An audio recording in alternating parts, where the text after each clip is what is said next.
Hey, welcome to Tabletop Skirmish Games. I'm Lee, and in this video, we're going to take a look at how to tell a story through skirmish game design. I'll show you a fun method that I use to design a skirmish scenario. You can use this method for any of your favourite tabletop skirmish games, but in this video, we're going to use Population Z as the theme. The first step is just to get some of your favourite terrain. It all begins with the mat, and then just arrange the mat in different orientations until you're happy with the layout. Then grab that terrain, and this is the box that we wanted to use in one of our scenarios. At this stage, this is all the thought that we've put in to the process, and we knew we wanted to use this box of terrain. It's got some train carriages in there, some train track, some fences, and it would just look awesome on this mat that we use that's designed for the Walking Dead game. We use it in Population Z and any modern tabletop skirmish game. So here's everything from that box all laid out. We've got these awesome carriages. You can open and shut the doors, so that's going to play in and give us some ideas. We've got these other open cars here. Some really cool fencing, so we could create some borders, loads of track that we can use, and then some other little bits and pieces that we can use as scatter. We also wanted to put this little hut in there somewhere. So we put the track over the track that was already on the mat, so that was easy. And then from that, we just started to put the cars on there, and then we also put the fence around in certain places.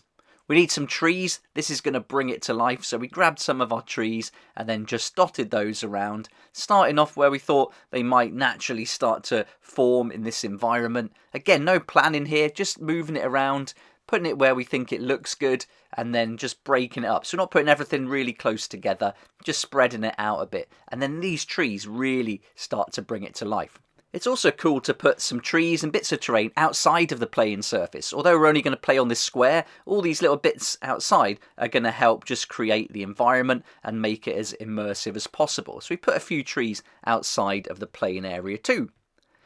Now we've got the main pieces there, it's time to add some scatter terrain. And these scatter pieces are really going to show that this little hut is lived in. Maybe it was an old scrapyard, so we're going to dot it around, and then you get the idea that someone's placed it there, and then you start thinking, well, who put it there? Who inhabits this little hut? Is there anyone in there now? Maybe there's someone on the train, that kind of thing. So as we're building the environment, we're also thinking about the gameplay. All these little scatter terrain pieces are going to be great for cover. Let's pop a ladder there so our survivors and our characters can climb up onto the roof maybe to escape, and then a little bench there again. These little touches really make it feel lived in. A little bit of height was needed, so let's grab this water tower. Didn't quite look good in the corner there, and there seems to be a natural gap between the fence and the track, so we'll pop it there, and that could almost be a nice exit point if you wanted to use that in a skirmish as well. So as you're dotting these pieces around, you're just getting lots of ideas,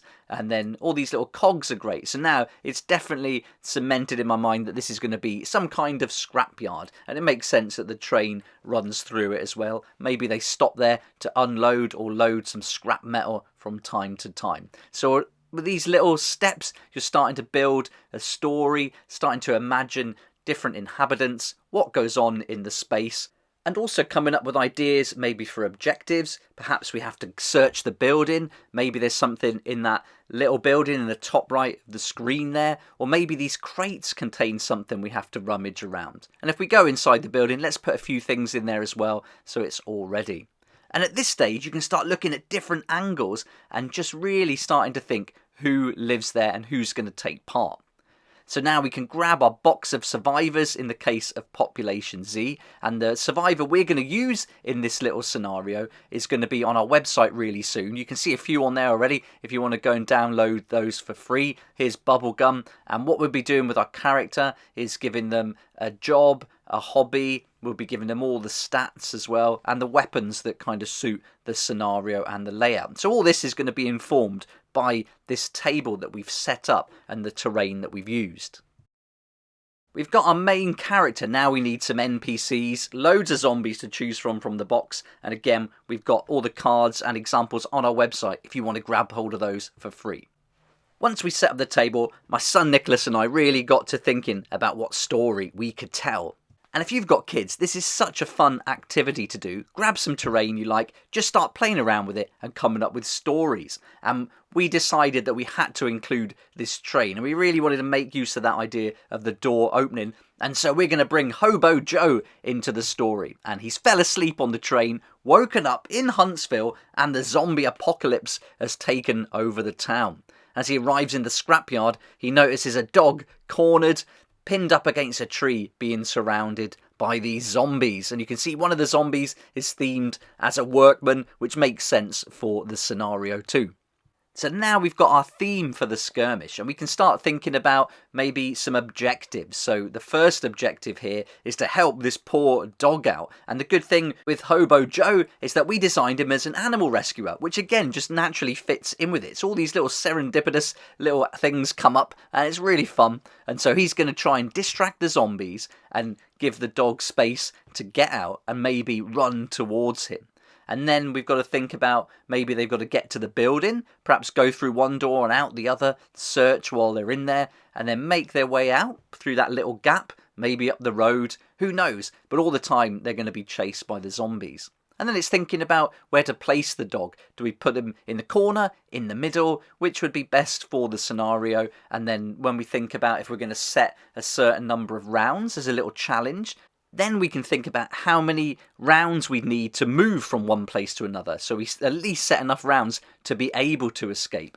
So all these considerations are going to come up, and it's all started just from rolling a mat out, playing around with some terrain, choosing some of your favourite miniatures that would fit in with the scene that you've created, and then the story pretty much tells itself.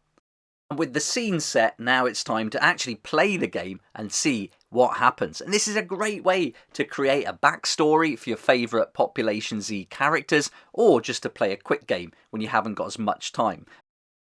In a regular game of Population Z, we'll play on a 3-foot by 3-foot mat. But these smaller little challenges, little side quests if you like, we're calling them one-shots.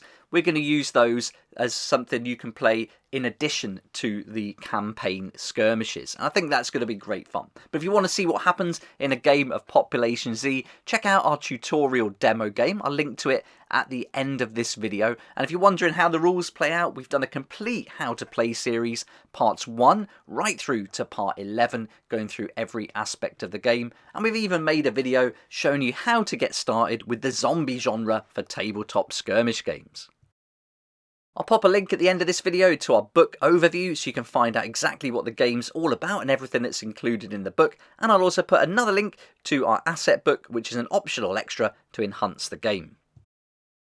I'm going to get this story written up and produce a skirmish plan so you could actually play this at home if you wanted to with your survivors. And these one-shots are something that we're going to release often, so expect lots more like this, and also look out for more survivor packs and NPCs, so more zombies that you can add to your games as well. And on top of that, we're going to soon be releasing a PDF guide that takes you through step by step how to create a skirmish. So rather than doing it in this method, we'll go through something a bit more formal with steps to follow. We'd love to hear what you think about this idea and also your story, so add your thoughts and comments and feedback down below. It'd be awesome to hear from you. But for now, thank you so much for watching the video. Hope you enjoyed it. It's quite a quick video, but we just thought we'd share this method with you. If you did like it, it'd be great if you hit the like button, subscribe for more videos like this one, and we look forward to seeing you next time on Tabletop Skirmish Games.